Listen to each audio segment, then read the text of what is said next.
c'est le petit tour du paf. C'est le petit tour du paf, c'est le petit tour du paf, c'est le petit tour du paf. D'abord. C'est long. Alors, lors d'un match du championnat égyptien de foot, on a vu un double arrêt d'un gardien absolument fou. Alors, le gars sort très loin de ses cages pour dégager le ballon. Un adversaire tente un lob du milieu de terrain. Et regardez ce qu'a réussi ce gardien qui, depuis, a fait le tour du monde. C'est pour ça que ça arrive ici. Regardez.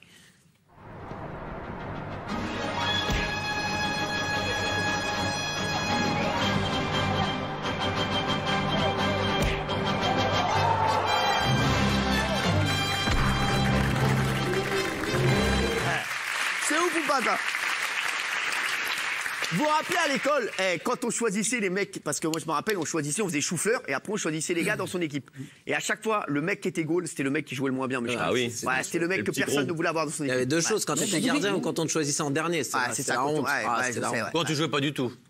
Quand vous jouiez pas du tout? Non, ni gardien ni rien. On me disait tu mets un petit peu sur le côté au cas où quelqu'un se blesse et personne se blessait jamais. Qui vous a fait ça? J'ai jamais su si vraiment, c'est comme Matt Pokora hier, si j'aurais pu avoir un talent fou dans le sport, notamment le football. Tu cirais le banc. Vous êtes bon dans un sport, vous? Non. Ça dépend si on considère que c'est un sport.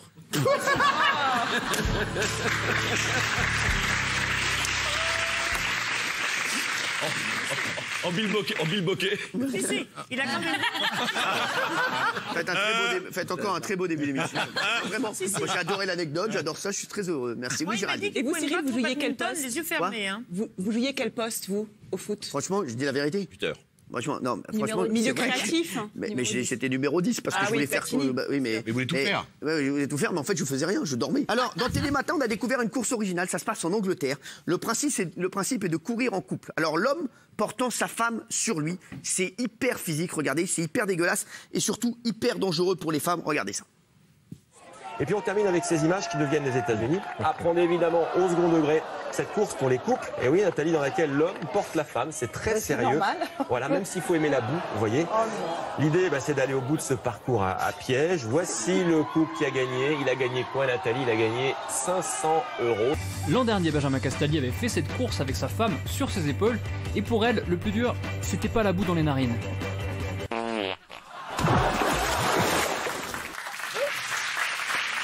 Merci à Cédric Fizer, merci.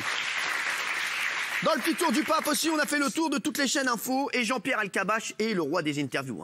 Je vous le dis, il est là tous les matins. Voilà, c'est le roi des interviews des gars qui viennent à peine de se réveiller aussi parce qu'ils arrivent, ils sont en direct, ils arrivent sur CNews et ils savent qu'ils vont en prendre plein la tronchetta pendant 10 minutes. Bam, bam, bam, bam, bam, bam. Alors moi, j'en ai déjà fait les frais. J'ai été invité chez Jean-Pierre Elkabbach. Il est toujours pressé de commencer les interviews pour charcuter ses invités. Ça, il adore ça. Alors, vous allez voir qu'à chaque fois, il croit que c'est à lui de prendre l'antenne, alors qu'en fait, non. Heureusement, la troisième sera la bonne. Pas comme pour les femmes de Castaldi. Jean-Pierre, il croit toujours que c'est à lui de parler, même s'il est hors antenne et que personne ne l'a encore annoncé. CNews, 8h17, tout de suite Jean-Pierre Elkabbach. Jean-Pierre, il oublie tout le temps qu'avant son interview, il faut quand même passer son générique. De la préfecture de police de Paris, c'est tout de suite.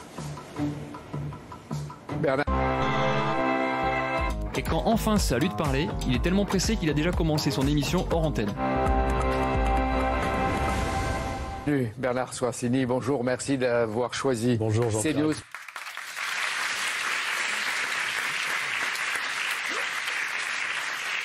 Voilà. Alors, présenter une émission en direct tous les jours, c'est pas facile. Un JT, c'est encore plus dur parce qu'il faut toujours être sérieux. Mais malgré toute la concentration possible, il arrive de faire des lapsus. C'est ce qui est arrivé à Nathalie Renou pendant le 1945. Nathalie Renou, moi je la regarde dans Enquête criminelle là. Ouais, j'aime bien. C'est charmé. Ouais. Tu regardes toi aussi? Ah, j'adore. C'est vrai? Ah, j'adore. Hein? Tu pourrais présenter une émission comme ça, toi? Je suis pas sûr. Non, ah oui? Ça m'amuse pas tellement. Excuse-moi de t'avoir dérangé. Vas-y.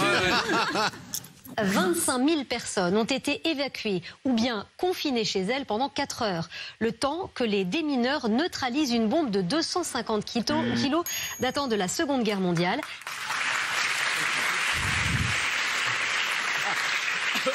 C'est rien. C'est dans le 1945, c'est familial, on aime bien. Ouais, ne vous inquiétez pas. Vous avez dû en faire, vous, des... Ah ouais, terrible. Ah ouais, il faut vous en faites tout le temps. Il y avait une pièce qui s'appelait Si je peux me permettre. Ouais. Et je savais qu'il fallait faire attention parce qu'il fallait pas dire si je peux me permettre. Ouais. Et l'émission commence et évidemment, j'ai dit si je peux me permettre. Vous racontez moins bien que Jean-Michel Maire les anecdotes. Alors chaque jour, moi je me lève à 5h du matin, bien sûr, pour commencer à préparer l'émission. Vous me connaissez. Et donc je regarde la matinale de France Info de Samuel Etienne. Et imaginez si on devait faire TPMP à 6h du matin Bah, faire une émission à 6h du matin, c'est très très compliqué. Moi, j'ai fait le morning, je peux vous dire que c'est une grosse talasse. Et regardez les pauvres journalistes et invités qui ont forcément du mal à parler pendant que nous, on les regarde tranquillement dans notre lit. Et ça n'empêche pas un journaliste de faire... En fait, il veut être là, il est là le matin. Lui, à mon avis, il est allé en boîte avant et il veut faire gaulerie tout le monde. Regarde. Vous voyez, c'est pas la même chose d'évoquer le mot de vigilance. L'offensive, elle semble imminente. Vous l'avez vu, en effet, ces titres hier. C'est catastrophiste, donc les gens ne le savent pas. Et on dirait pas comme ça, mais même sur France Info à 6h41 du matin, il y a de la darka avec un sniper plus marrant que Laurent Baffy. Ce Joker fera date. Daïk, ça vous donne envie d'aller voir le film ou pas? C'est votre genre de cinéma? Joker. Joli.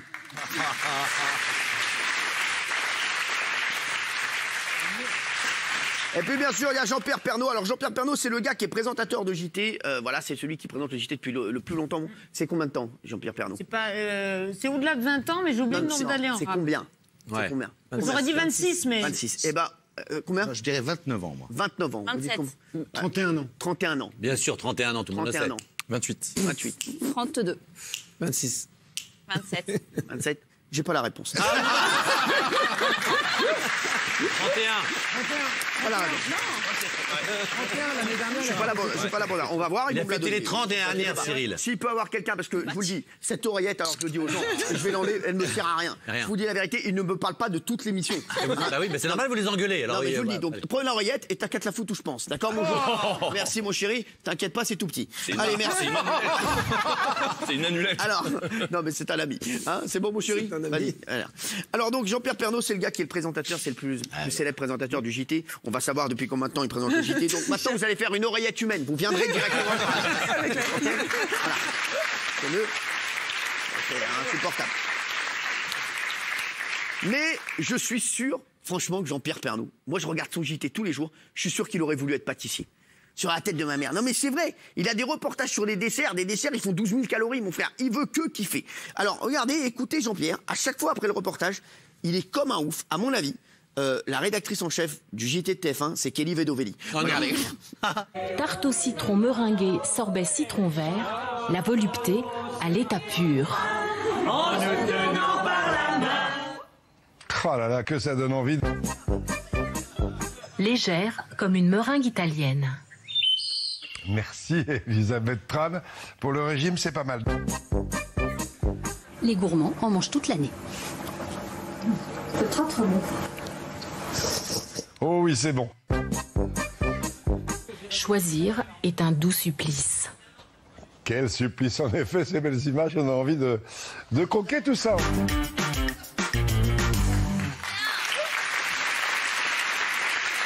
Alors, l'oreillette humaine. L'oreillette, l'oreillette, l'oreillette. 31 ans, 88. Merci. C'est en 31 ans, il a démarré en 88. Yes. Alors, merci Olivier Habib, l'oreillette humaine. Eh bien, ce sera l'oreillette humaine. Excusez-moi, Cyril, parce que j'ai pas entendu vos félicitations de ceux qui travaillent. C'est écrit ça. J'ai dit aussi. J'ai dit Vous avez copié sur Carrière. Moi, j'aurais copié sur Carrière. Je suis vraiment débile. C'est charmant, toi. Il est très bon, Christophe Carrière. Il travaille à l'Express. Hein. Oh, ouais. Ouais. J'ai écrit un bouquin sur Mourouzi, puis j'ai interviewé Pernaut. Et calme-toi, moi aussi j'ai vendu des confitures au marché, je ferme la gueule. Et moi j'ai fait ouf et j'ai bossé avec Clara Morgan, qu'est-ce que tu m'emmerdes? Ouais, calme-toi, moi aussi j'ai bossé avec Clara Morgan. Ah oui? Ah bon? À la maison.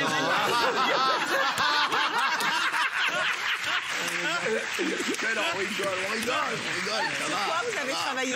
On rigole. Bon, on bossait sur un contrôle de géographie, elle était dans ma classe. Ah oui. Oh, la barbe. Ouais. Allez, sur CNews, il y a une émission l'après-midi. Qu'est-ce qu'il a dit? Où se trouve le Boukistan, notre frère Géo? Dehors.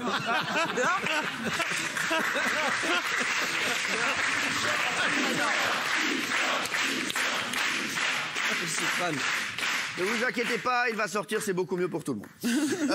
Sur CNews, il y a une émission l'après-midi qui s'appelle La santé expliquée à ma fille. Je ne sais pas si vous avez vu cette émission. C'est une émission où on répond à des questions sur la santé. Il y a eu un micro-trottoir pour savoir ce qu'était la rate. Ouais. Et surtout, à quoi servait cette rate. Être au courbouillon. La rate, ouais, la rate. C'est ça, la rate au courbouillon. Se mettre la rate au courbouillon. Non mais à quoi ça sert la rate? Bah, c'est la femelle du rat. Ça c'est votre tweet à vous. Ça c'est le tweet, c'est votre tweet ça. Non, c'est ça. La rate. Attendez, vous allez nous le dire dans un instant. Ça sert à rien mais c'est indispensable. D'accord, c'est un petit peu comme vous dans l'émission.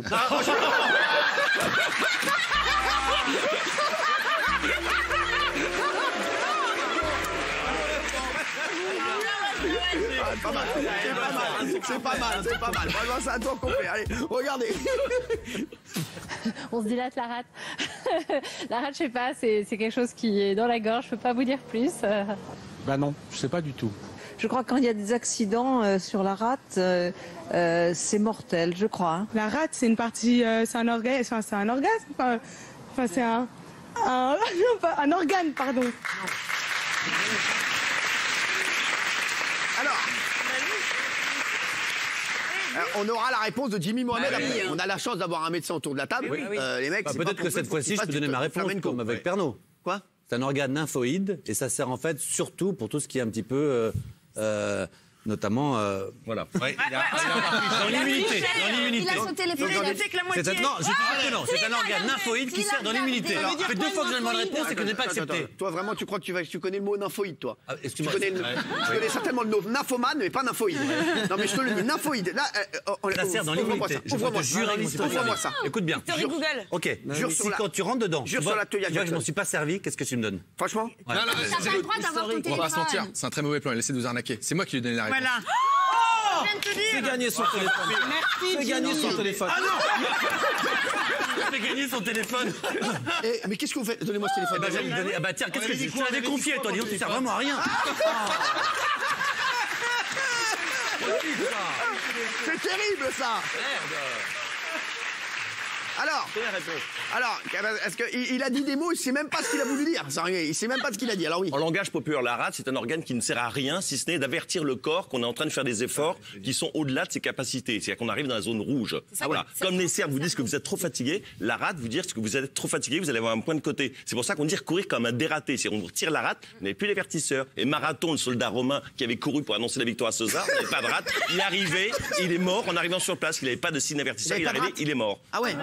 Il a couru comme un dératé. Attendons. Il y a un peu de lecture. Apparemment, il faut vérifier quand même. Non, moi je suis confiance en Jean-Michel, il est très intelligent. Merci. On a un docteur, on interviewe tout le monde sauf le docteur. Attendez, il y a l'oreillette humaine qui veut me parler.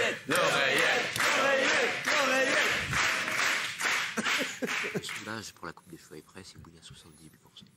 Merci, salut. C'était l'oreillette humaine. Apparemment, quelqu'un va être viré. Non, il paraît il vient me parler à l'oreille pour me dire qu'ils ont lancé un sondage sur ma coiffure. Donc voilà. Merci. En tout cas, on a des sondages hyper intéressants. Jimmy Mohamed, est-ce qu'il a raison? Il dit n'importe quoi. Oui. Quoi? Bien sûr. Ah bon, courir comme un dératé, c'est pas ça? En langage médical, la rate, c'est un organe qui sert notamment dans le système immunitaire. C'est un organe nymphoïde, non? C'est un organe nymphoïde, exactement ce que Mathieu voulait dire. Avec un L, pas avec un N. Et lorsque lymphoïde. Pas nymphoïde.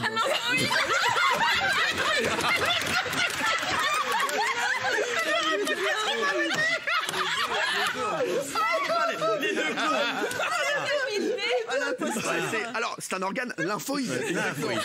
Et lorsque vous avez, par exemple, ça arrive des gens qui ont un accident et qui doivent avoir la rate qu'on leur retire, et ben on les considère comme immunodéprimés et on doit leur faire des immunodéprimés, donc sensibles aux infections, et on doit leur donner des antibiotiques un peu plus facilement et les traiter avec des vaccins pour éviter certaines infections sévères. Donc la rate, c'est un organe qui sert énormément. Je vous ai perdu là. Je préfère son histoire à lui, hein. Ah oui. Non, elle a donc la rate. Donc c'est un rôle important dans le système immunitaire. C'est immuno, quoi. Vous avez remarqué quand même comme les médecins se la pètent, c'est-à-dire qu'ils vous expliquent un truc et le principe c'est qu'on comprend toujours rien. Moi j'ai très bien compris ce qu'avait dit Jean-Michel, mine de rien, et je prends votre définition. Je garde votre définition. Non mais c'est vrai, je garde votre définition, oui. Mais votre papa est médecin, il vous a pas donné 2-3 notions? Allez.